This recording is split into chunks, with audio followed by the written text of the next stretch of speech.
मीरा चरित सौभाग्य कुँवरी राणावत। चंदन की चिता पर भक्त भोजराज। रतन सिंह, तुम्हारी भाभी का भार मैं तुम्हें सौंप रहा हूँ। मुझे वचन दो कि इन्हें कभी कोई कष्ट नहीं होने दोगे। एकांत में भोजराज ने रतन सिंह से कहा। यह क्या फरमा रहे हैं बापजी हुक्म? वे भाई की छाती पर सिर रख रो पड़े। वचन दो भाई, अन्यथा मेरे प्राण सहज नहीं निकल पाएंगे। अब अधिक समय नहीं रहा। रतन सिंह ने भाई के पांवों पर दाहिना हाथ रखा और आंखों से आंसू बहाते बोले, भाभी सा को मैं कुलदेवी बाण माता से भी अधिक पूज्य मानूंगा। इनका हर आदेश श्री जी के आदेश से भी अधिक अनिवार्य समझूंगा।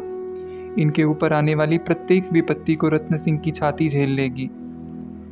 भोजराज ने हाथ बढ़ाकर भाई को छाती से लगा लिया। दूसरे दिन गंभीरी के तट पर एक चंदन की चिता जल रही थी। राजमहल और नगर में हाहाकार व्याप्त था। मीरा के नेत्रों से एक बार आंसू की झड़ी लगी और दूसरे दिन वह उठकर अपने सदैव के नित्य क्रमों में लग गई।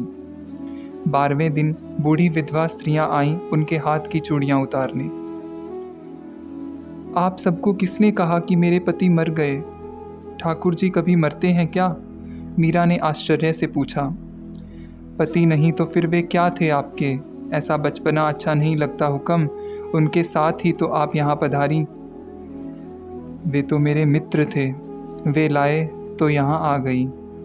अब आप वापस भेजें तो चली जाऊंगी, पर पति के रहते चूड़ियाँ क्यों उतारूं? बात महाराणा तक पहुंची।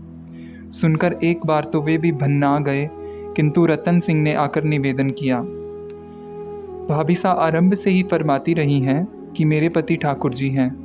अब आज उन्होंने नया क्या कह दिया कि सब बौखलाए से फिर रहे हैं? यदि वे चूड़ियाँ नहीं उतारना चाहती हैं तो जोरावरी करने की आवश्यकता नहीं है। उनकी बात पर महाराणा सांगा ने मौन साध लिया और रतन सिंह ने रनिवास में जाकर स्त्रियों को डांट दिया।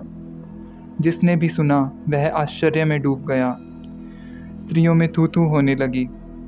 उसी दिन से मेड़तनी जी सा उपेक्षिता ही नहीं घृणिता भी हो गईं। दूसरी ओर संत समाज में उनका मान बढ़ता जा रहा था। पुष्कर आने वाले संत मीरा के दर्शन सत्संग के बिना अपनी यात्रा अधूरी मानते थे। उनके सरल सीधे सादे किंतु मार्मिक भजन जन साधारण के मानस को खींच लेते थे। जय श्री मीरा, जय श्री गिरिधर।